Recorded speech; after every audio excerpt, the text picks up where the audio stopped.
When we heard Call of Duty Black Ops was preparing to unveil its multiplayer, we didn't waste any time. Our destination, Treyarch. Our mission, the most detailed hands-on coverage inside Xbox can provide. So sit back, relax, and keep a sharp lookout.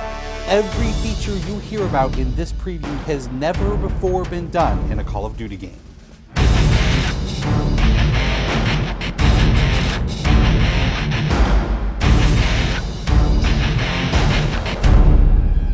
We begin where the multiplayer trailer for Black Ops left off, with theater mode.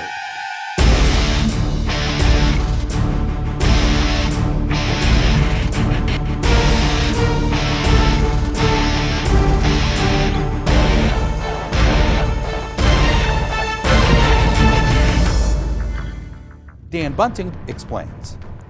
You can switch the camera from any player's perspective in both first person and third person.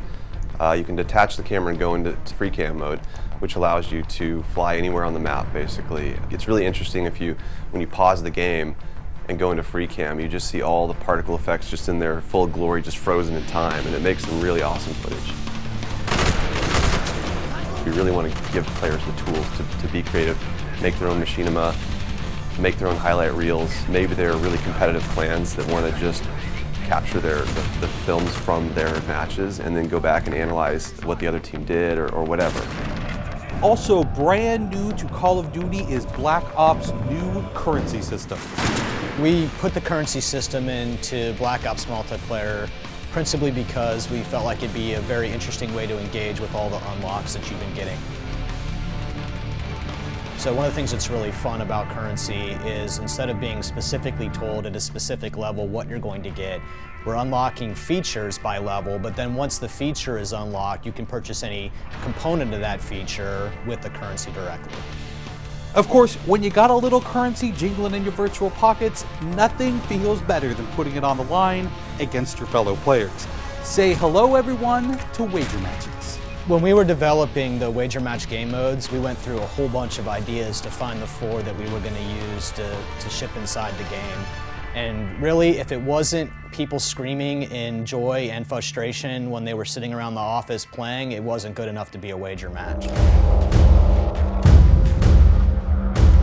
Wager matches are all free-for-all modes, and they exist separately from the standard playlist.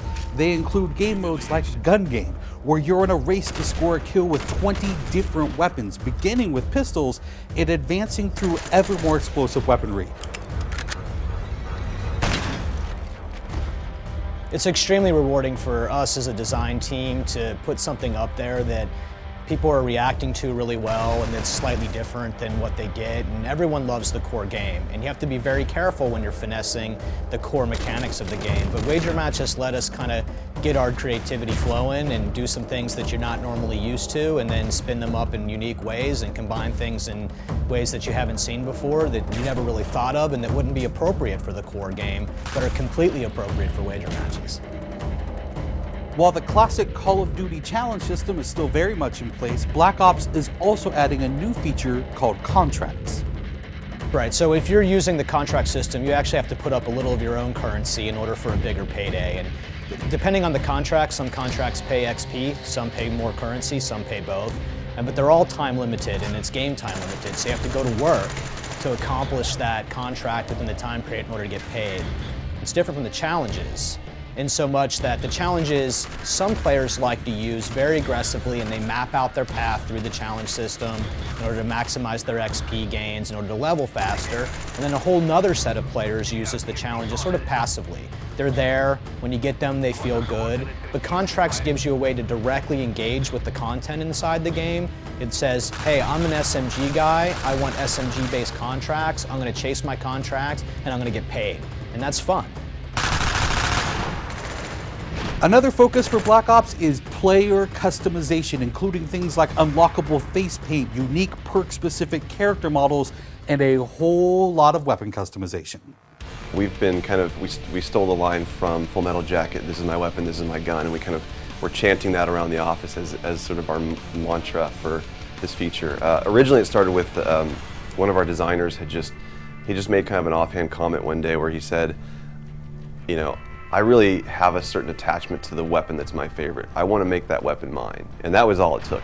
So from there it was just, what are the things that are cool? It's like, put your clan tag on your gun, of course. And we've got, the emblem editor by itself is an element of creativity for players.